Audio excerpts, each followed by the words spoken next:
कालांतर में बहुत से ऋषि मुनि व संत हुए हैं और उनमें से ही एक गोस्वामी तुलसीदास जी हैं। इन्होंने अपने जीवन में ऐसी राम भक्ति की जिसे संसार कभी नहीं भूल सकता।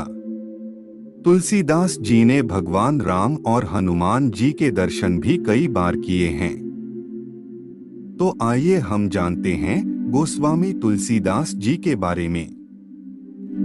कृपया वीडियो को अंत तक देखें व चैनल को सब्सक्राइब अवश्य करें। अधिक समय न लेते हुए प्रस्तुति आरंभ करते हैं।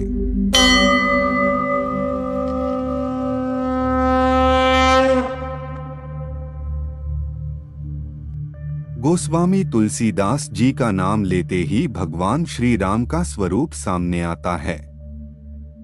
गोस्वामी श्री तुलसीदास जी का जन्म विक्रम संवत 1954 की श्रावण शुक्ल सप्तमी को बांद्रा जिले के राजापुर नामक गांव में हुआ था। इनके पिता का नाम श्री आत्माराम दुबे तथा माता का नाम तुलसी था। जन्म के समय ये रोए नहीं थे और इनके मुख से राम नाम का साफ उच्चारण हुआ था। इनका जन्म अभुक्त मूल नक्षत्र में हुआ था और आकार प्रकार से ये 5 वर्ष के बालक जैसे थे। ज्योतिषियों ने अभोक्ता मूल्य में जन्म लेने के कारण इन्हें माता पिता के लिए अनिष्ट बताया।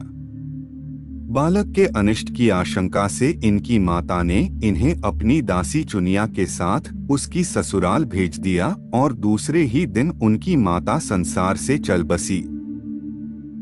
चुनिया ने बड़े ही प्रेम से इनका लालन पालन किया, किंतु जब इनकी अवस्था 5.5 वर्ष की थी तब चुनिया भी भगवान को प्यारी हो गई। ये अनाथ होकर द्वार द्वार भटकने लगे।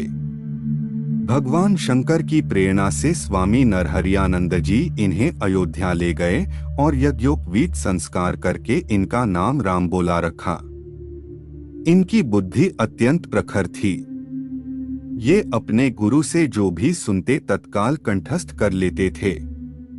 अयोध्या से अपने गुरु श्री नरहरि दास जी के साथ ये सोरों आए, जहां गुरु मुख से इन्हें पवित्र राम कथा श्रवण करने का अवसर मिला। तदंतर काशी जाकर इन्होंने श्री शेषस्नातन जी से 15 वर्षों तक वेद शास्त्रों का गहन अध्ययन किया।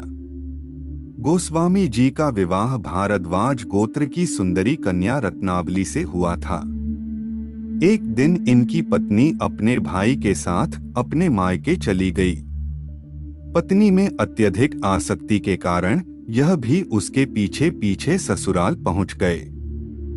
इस पर इनकी पत्नी ने इन्हें धिक्कारते हुए कहा कि जितना प्रेम तुम मेरे हाड़ मांस के शरीर से करते हो, उसका आधा भी यदि भगवान से कर सको तो तुम्हारा कल्याण हो जाएगा। पत्नी की कटु किंतु सत्य बात ने इन्हें वैराग्य का पथ दिखाया। वहां से यह सीधे प्रयाग आए और विरक्त यानी भोग विलास से दूर हो गए। गोस्वामी जी शौच के लिए नित्य गंगा पार जाया करते थे और लौटते समय लोटस का बचा हुआ जल एक वृक्ष की जड़ में डाल दिया करते थे। उस पेड़ पर एक प्रेत रहता था। उसने गोस्वामी जी से संतुष्ट होकर वर मांगने के लिए कहा। उन्होंने प्रेत से भगवान श्री राम के दर्शन की लालसा प्रकट की। प्रेत ने इन्हें श्री हनुमान जी की उपासना करने की सलाह दी। फिर एक दिन एक सत्संग में इन्हें श्री हनुमान जी का साक्षात्कार हुआ। हनुमान जी से मिलकर तुलसीदास जी ने उनसे श्री रघुनाथ जी का दर्शन कराने की प्रार्थना की। हनुमान जी ने कहा, तुम्हें चित्रकूट में रघुनाथ जी के दर्शन होंगे। यह सुनकर तुलसीदास जी चित्रकूट की ओर चल पड़े। चित्रकूट पहुंचकर उन्होंने रामघाट पर अपना आसन जमाया। एक दिन वे प्रदक्षिणा करने निकले ही थे कि मार्ग में उन्हें श्री राम के दर्शन हुए। उन्होंने देखा कि 2 बड़े ही सुंदर राजकुमार घोड़ों पर सवार होकर धनुष बाण लिए जा रहे हैं। तुलसीदास उन्हें देखकर आकर्षित तो हुए परंतु उन्हें पहचान न सके। तभी पीछे से हनुमान जी ने आकर जब उन्हें सारा भेद बताया तो वे पश्चाताप करने लगे। इस पर हनुमान जी ने उन्हें सांत्वना दी और कहा कि प्रातःकाल फिर दर्शन होंगे। संवत 1607 की मौनी अमावस्या के दिन उनके सामने भगवान श्री राम पुनः प्रकट हुए। उन्होंने बालक रूप में आकर तुलसीदास जी से कहा, बाबा, हमें चंदन चाहिए, क्या आप हमें चंदन दे सकते हैं? हनुमान जी ने सोचा कहीं वे इस बार भी धोखा ना खा जाएं, इसलिए उन्होंने तोते का रूप धारण करके यह दोहा कहा। चित्रकूट के घाट पर भई संतन की भी, तुलसीदास चंदन घिसे, तिलक देत रघुबीर। तुलसीदास भगवान श्री राम जी की उस अद्भुत छवि को निहार कर अपने शरीर की सुध बुध ही भूल गए। भगवान ने स्वयं अपने हाथ से चंदन लेकर अपने तथा तुलसीदास जी के मस्तक पर लगाया और अंतर ध्यान हो गए। गोस्वामी जी की जन्म जन्मांतर की इच्छा पूरी हो गई। इन्हें भगवान श्री राम के अनुपम रूप का साक्षात्कार हुआ। श्री हनुमान जी की आज्ञा से इन्होंने विक्रम संवत 1632 की चैत्र शुक्ल राम नवमी मंगलवार को श्री रामचरितमानस का प्रणयन प्रारंभ किया।